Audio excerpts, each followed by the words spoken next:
Hey there, it's your friend Christine on the path from grief to growth.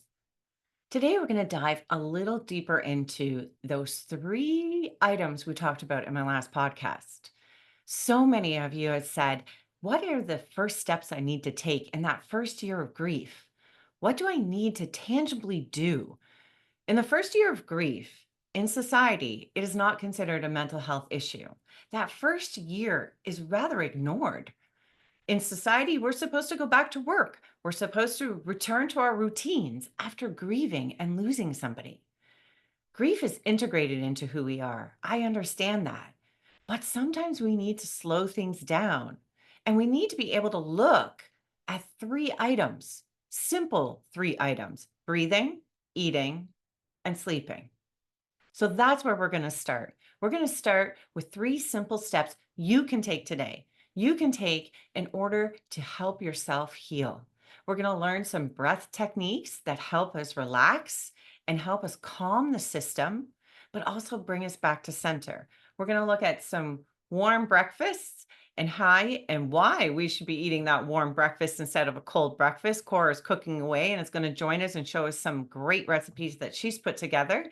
And then we're going to look at how do we calm the mind, the ruminating thoughts at night? How do we calm enough to get that good night's sleep so that we can re energize and wake up tomorrow while we're grieving? Let's go. Welcome to Grief Uprooted, a podcast dedicated to sharing your grief stories. Together, we embark on the mystery of one's grief journey as they learn to live, heal, and be courageous in a world rooted in trauma. Join myself, Christine, in an open discussion to help you uproot the grief in all our lives. I am an award-winning author, professional speaker, and humanitarian in the field of grief and trauma. I want you to be part of the discussion. Okay, we're going to first start off with breath. And before we really dive into that, I want to just have a little chat about it. All the scientific research that's been done and you know, we we want to hear all that. We want to know why it's important to breathe through our nose and breathe when we're panicking out or we're grieving. But sometimes, if you're like me, you just want to know what to do. You want to know what's going to make me feel better. So, in history, grief is the only thing that we can't control our emotions on. If we watch an episode of Nature of Things with David Suzuki, he talks about the one emotion a human being cannot control is their reaction to grief. So, our tears, our crying, our physical body reaction, all of that is out of our control when we're grieving. Now, we need to understand that because that impacts how we react to situations and issues while we're grieving hugely. Often, I will find working with people or even myself during my career that I will lose focus and my breath will start to change. And I don't even think individuals notice when we start talking about stories. You'll see this on the podcast when people start to share their grief story. Their eyes welt, but they start to hyperventilate. You see the breath here, and you start to see people kind of just and they tend to use their mouth more, especially when we cry, we tend to breathe in through our mouth, and one of the things that happens is this is changing all the chemicals in the body.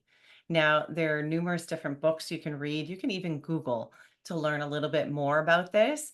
But I've picked a few things that I think will help you while you're grieving to start. This is an excellent activity for people with panic attacks, for when you are in a situation where you feel your anxiety is starting to ramp up. So, with our breath, we really want to focus on breathing through the nose. Um, Many of us don't breathe through our nose. I have been commonly known as a mouth breather when I'm running. I often find it hard to breathe through my nose. And since I have been working on these exercises since our last episode, which was really the introduction of breath while you're grieving, it really has made a huge difference in my running and my walking. So, the very first technique we're going to do, and we're going to repetitively do it, so hopefully you can follow through, is we're going to breathe in through the nose, and then we're going to exhale and then pinch our nose at the exhale just for a few seconds. We're going to do this about 3 times. Now, when you're panicking and things are heightened, what happens is there's a little chemical called, I'm going to try to say it, nitric oxide. And what that does is increases oxygen and reduces tension within the body. I'm going to say that word again. You may want to do a little more research because I know when we're grieving, we love to research and gain knowledge. It's called nitric oxide. And it is a natural hormone or chemical that is produced in the body when we nose breathe. Interesting enough, I'm a hummer. I hum everywhere I go when I'm happy. And I was very shocked in doing the research in this that humming is actually a producer of the nitric oxide, which explains why humming most probably is so enjoyable to me because it is actually giving me this good feeling hormone that's right in my own body. So let's start. So the very first thing we're going to do is breathe through the nose, exhale through the nose, and we're going to pinch. And we're going to do this for 3 times. So,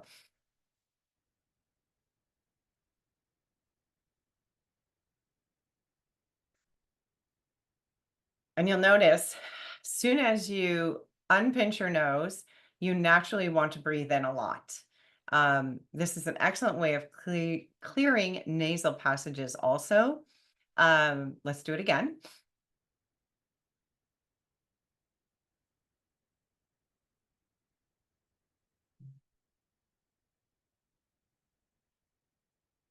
And if you're like me, you might have noticed that I find it very, very hard to keep my mouth closed. I automatically want to exhale through the mouth.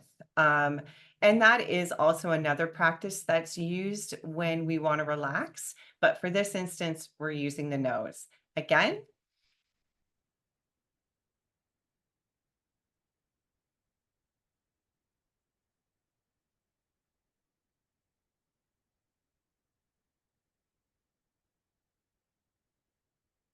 just take note of how you feel when doing that. Um, And you can practice this on your own off and on. They recommend just doing normal breathing. So another way of doing that is not taking such a huge breath. You can just take a normal breath.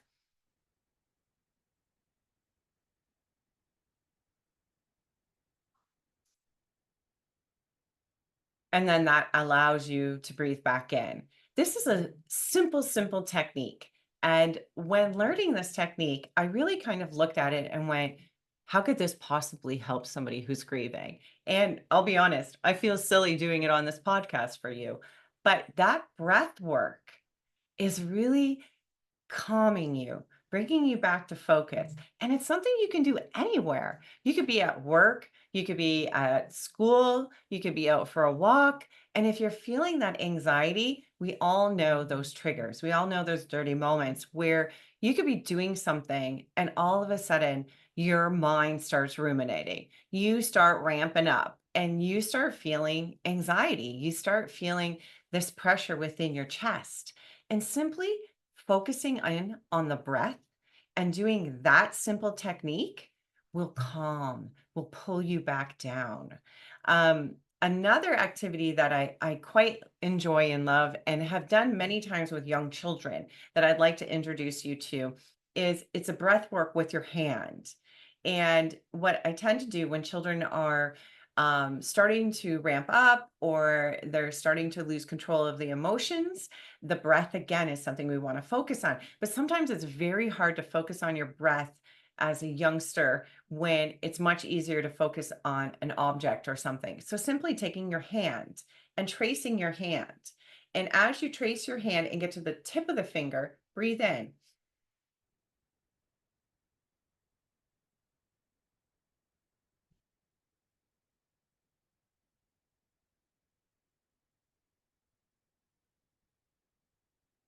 And as you trace, you breathe in at the top, you exhale at the bottom, you breathe in at the top, you exhale at the bottom.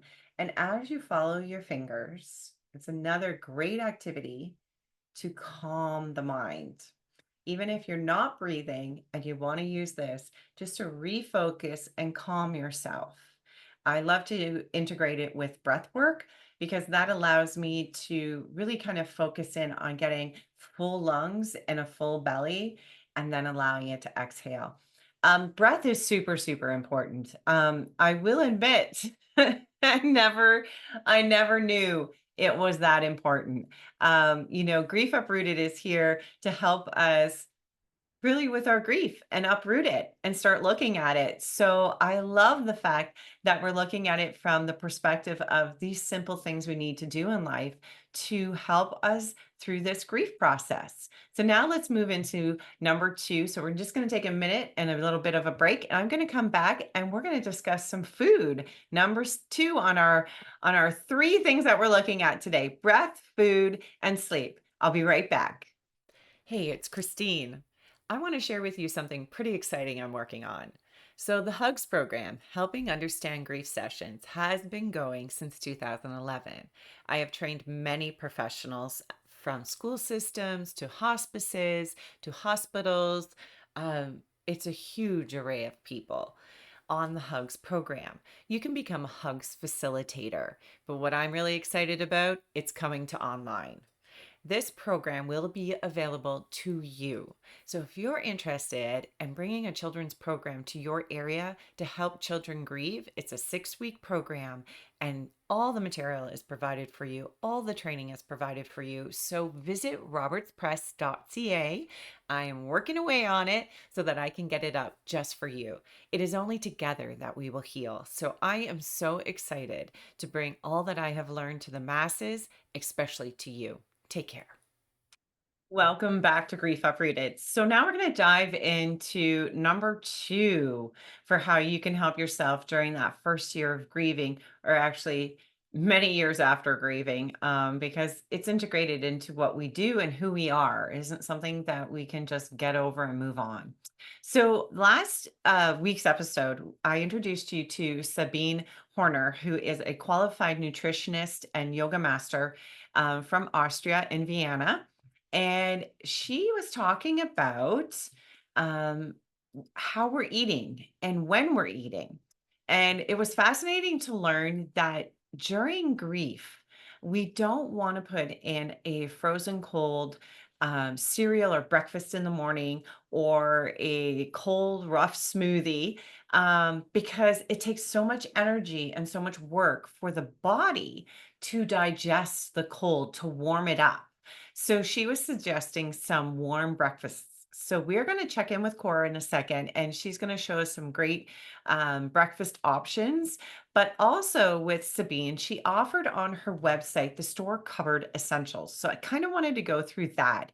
And what I love about this is a free download you can get on her website. I will put that in the bottom of the notes and everything. And, just asking you, like, put it in the chat, put the note. I know you're watching me right now. Just put the words like, yes, nutrition matters. Like, do you struggle with your nutrition while you're grieving? I know I struggle when I'm not grieving, but I just struggle with the routine of it. And what I love about this download that we can get is it gives you a grocery list. It's telling you how to organize your cupboards, a simple grocery list that can help you. And when we're in that mind fog and we really don't know what to buy, we don't know what to make for ourselves. This is what friends are great for. We all know when we have a funeral or we're grieving, usually our friends will bring us a famous casserole or meatloaf, and we love them all because all those carbs are helping us process and move forward and giving us the energy we need. But what happens with grief, and one of the things that we discussed in the last podcast was not eating. This was huge. This is and huge for so many because while we're grieving, we just feel like we're not hungry. Our emotions take over, the body starts to feel depleted, and we just go farther down the rabbit hole. So we'll skip breakfast, we'll skip lunch. So many people will say, "Are you eating? Are you eating?" You actually get sick of hearing it. And you'll munch on some crackers or you'll have some soup. But really, what is so important for that body is to learn those breathing techniques we just did to calm that anxiety down and really just take a look at what you're consuming and what time you're consuming it at. 9 o'clock in the morning, yeah, we wake up with a lot of energy. Most of us do. But during grief, we don't. We wake up, we feel mundane, we wonder why we're awake, especially if it's a spouse we've lost, or a child, or somebody who in our daily lives was there and they're no longer there, such as our pets.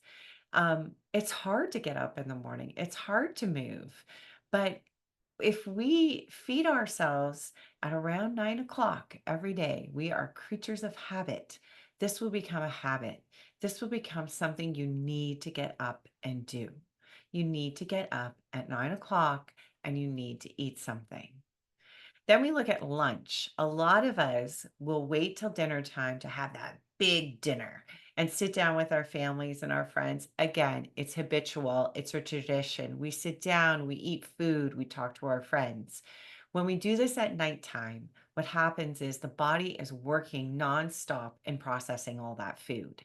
We want to be able to perhaps move our dinner schedule to our lunchtime schedule.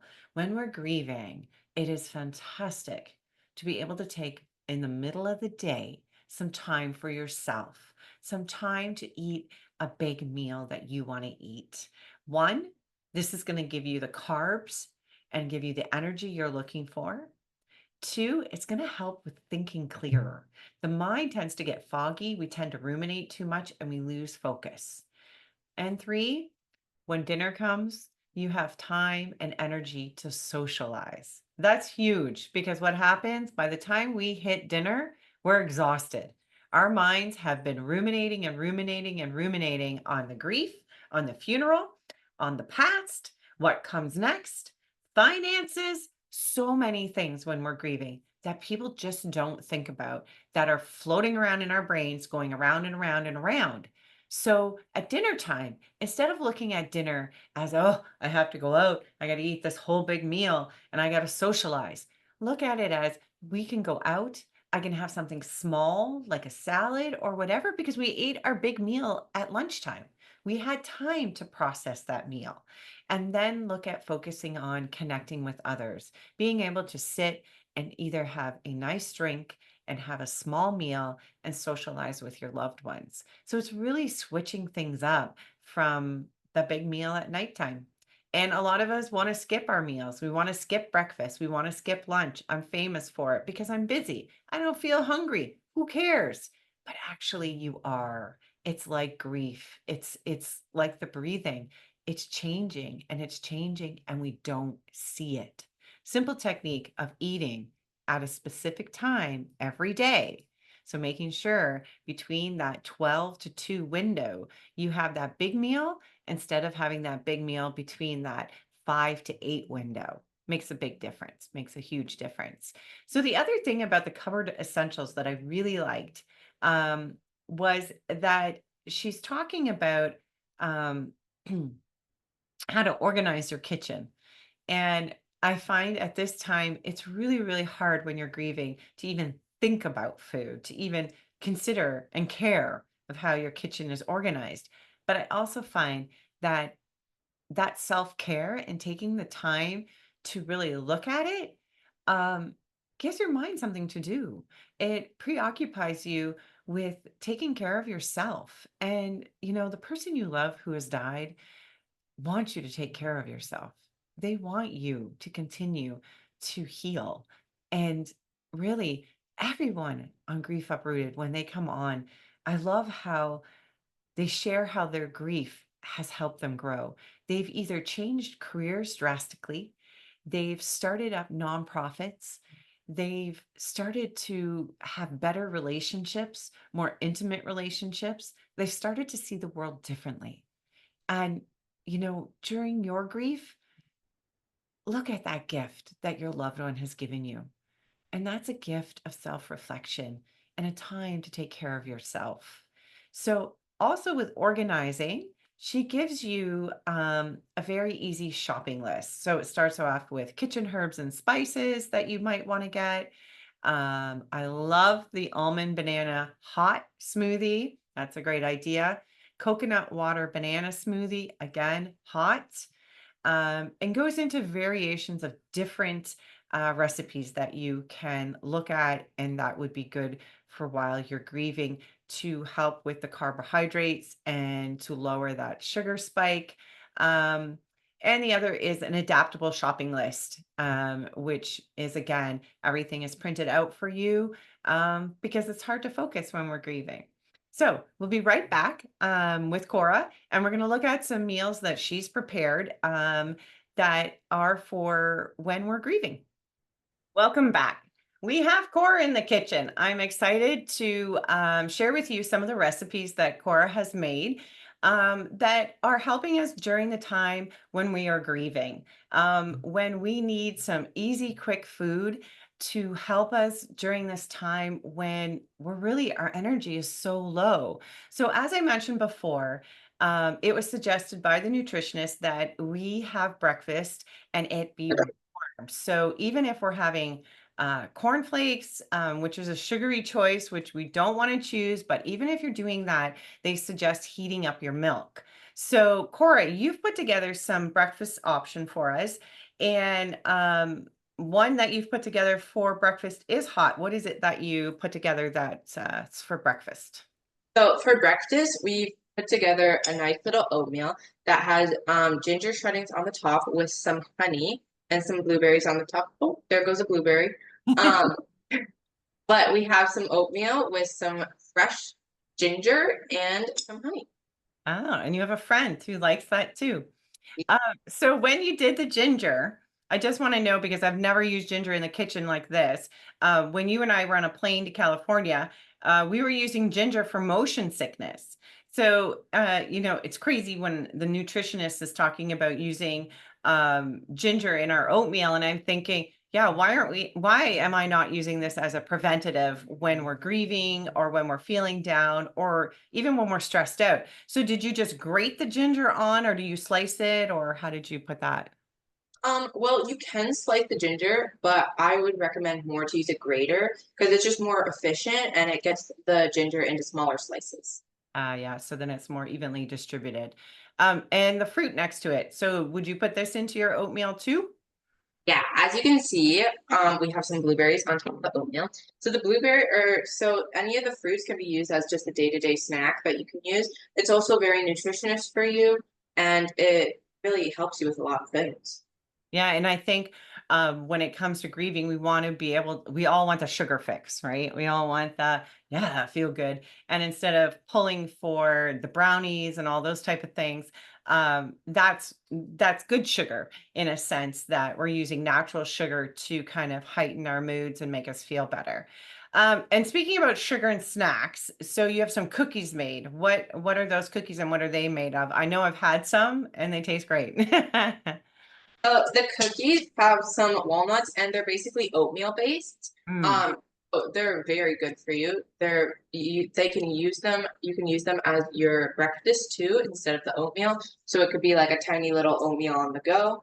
That's a good idea. So it basically has walnuts and a bunch of nutritious things inside of it. And it has raisins, right? There's no chocolate in it. Yeah. So it has raisins, but there's no chocolate at all. Yeah. So then that's an excellent option too. Or between like lunch or breakfast and lunch, if you are hungry, there's a snack. But a lot of us who are grieving tend to not want to eat. We tend to not want to even take the time to eat or emotionally don't feel like we want to eat. So I think that's a great option. The drink in front of you, what's that? This is a strawberry lemonade. This goes with kind of the fruit. So you can home make your strawberry lemonade or you can buy it from the store, but I think homemade one's better. Because you can modify it the way you want with more sugar or less sugar. Um, but the strawberry lemonade just kind of goes with the fruits and it adds kind of like that sugary taste that you would get from a pop inside of strawberry lemonade instead. Yeah, that's a good idea too. So then, and you can make it directly from your fruit if you needed to or wanted to.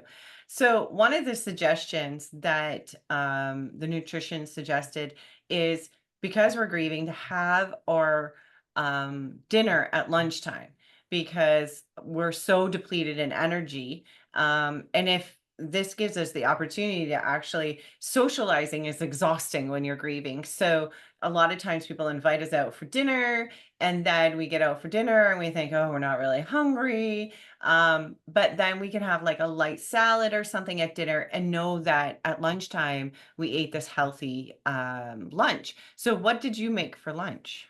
So for lunch, we have some amazing mashed potatoes with breaded chicken. And inside the mashed potatoes are some delicious greens that really go right inside the mashed potatoes. So if you don't like greens, you will barely taste them. But it basically just it all goes together with the mashed potatoes with the greens inside and a breaded chicken on top. Yeah, and in those potatoes, I know you put cauliflower and broccoli in there, and that gives you that extra vegetable that we're wanting to add. And now you have 2 of them, and 1 is frozen. Why? So this can be used as a frozen meal to give to a friend or when you're grieving and you don't feel like eating because you're tired. Just make this the day before and then just reheat it. Yeah, that's such a great idea when you just oh, watch your doggy. When when you talk about making it for a friend, because so many times when people are grieving or we're attending funerals or we go to visit a friend, we bring like this massive lasagna. I remember this as a kid when someone died, and you might remember when grandma died. People started bringing us all these foods, and they bring you huge amount of food and you just don't have the energy to cut it all down and freeze it and all this. Where this is a great idea if you have a friend who is grieving to create these type of meals, pack them up, freeze them, and put them in their freezer. Then they have a week of these meals and suggest taking them out and eating that big meal at lunchtime. That's such a great idea. I never even thought of that till you mentioned it. Thank you. That was excellent. Excellent idea. I love what you made. Thank you for making it, and I'm gonna come downstairs and eat it all, and thank you, and, we'll be right back. So the final of our 3 is sleep, and so I really wanna just take a look at this in the sense that some people can't sleep when grief hits. Then other people are sleeping an enormous amount when grief hits. So it's really about your circadian rhythm. And what is that? It's your 24-hour clock within yourself. And everybody's rhythm is slightly different. There's been so many research papers and so many people who have researched um, our natural rhythm when it comes to sleep. One of the interesting researches that was done by Mary Frances O'Connor, she's a University of Arizona, um, really studied the sleep patterns of those who were grieving. And it wasn't uncommon for people who are grieving to either sleep an enormous amount because the mind is ruminating constantly. People are constantly trying to figure out why somebody died. Why is this happening to me? How do I move forward? How do I do things? And our level of fear rises. So our ability to close down the rumination in the mind to have a restful sleep is really hindered. But what isn't common is if these sleep disturbances last continuously over a year. As I mentioned in the beginning, with mental health, when grief starts to carry on past a year, is when we really want to seek out that mental health um, help at that point. But within that year, it is common for people to have sleep disturbances. And I think it's a shocker because we don't talk about grief in society. We don't talk about the impact of grief on us. And sometimes somebody may die, and the impact. I was talking this morning actually with a friend who had lost his mom, and he went, I'm not crying. Like I haven't. And then I said, explain a little bit about your mom. And she was 90 and she was suffering from cancer. And he said at the funeral, my daughter asked why I wasn't crying. And, I think, shouldn't I be disturbed by this? Shouldn't it be affecting me? Um, I would have loved to have met him during the time that his mother received the cancer diagnosis. I think we have to look at ourselves as individuals. Now, I'm sure during the time or period when his mother was going through chemo and that diagnosis came down, his sleep was disturbed. But by the time his mother had died, perhaps he had processed things. And as we all know, we process and grieve differently. And this is why you want to look at your circadian rhythm, your personal rhythm. So, take a moment, take pen to paper. What time did you used to wake up to? Were you an early morning riser? One of the key things is you want to wake with the sun. And when you sleep, you want to start around 10 o'clock and you want to take a hot bath. The reason being, a hot bath actually activates some of the different hormones within the body to cause a relaxing effect. And you want that. Then when you go to bed, your feet and your hands are warm and you tend to sleep better. There's science behind that, and you can Google it, or we can talk for hours about the science behind it, but it's true. And the other is no blue screens. We all know this. Do we listen? No. We all like our computers. We like our cell phones. Even, just getting the blue screen blockers, glasses will help. But to sleep in a very dark room, we're really training the body again back to waking with the sun and opening our eyes and giving ourselves about 10 minutes of natural light if you can access it to help you wake up. And then around 10 o'clock, gearing ourselves down to be able to go to sleep. The body will eventually fall back to a rhythm, and that will become a habit for you. And sleep will start to become easier and better. And why do we need the sleep? It's like a little Zamboni or a broom sweeping through your mind. It kind of clears up everything and helps you look at things a little bit clearer. That's how come they say sleep on it. Take a good night's sleep and then relook at things in the morning. So today's episode is three essential things we need. Three things you can do today to start feeling better in your grief. I hope that you were able to take something from this episode. One being that breath through the nose is more effective, and that is going to help you with anxiety and with bringing yourself back to center. Number two, really looking at the way you're eating and understanding that while you're grieving, food may not be appealing, but also realizing that you need it. Grief is so much work to process for the mind, body, and spirit. I also loved Cora's suggestion that you could make up small meals and drop them off at a friend's house, and they would be in the freezer, and then they at least each day have that meal to be able to pull out and eat, because we know when we're grieving, we have no energy to cook or do things. And lastly, looking at your rhythm and taking some time to focus in on your sleep patterns and what's going to work for you to get that better night's sleep. I know these are simple steps. I really do, but they are important steps. And I also know that these three simple steps, none of us do on an actively daily basis. A lot of us do not have these habits instilled.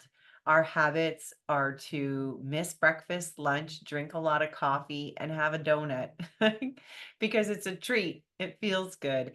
But let's treat yourself while you're grieving. Let's treat yourself to some self care that's tangible, that'll make a difference, and will affect your health. Thanks for tuning in. And as always, it is only together that we grieve, and it is only together that we heal. Take care, everybody. Grief Uprooted professional grief and empowerment coaching are not to be used as a substitute for professional advice by legal, medical, financial, business, spiritual, or other qualified professionals. All our products and services are designed for grief empowerment through learning and sharing of one's lived experiences.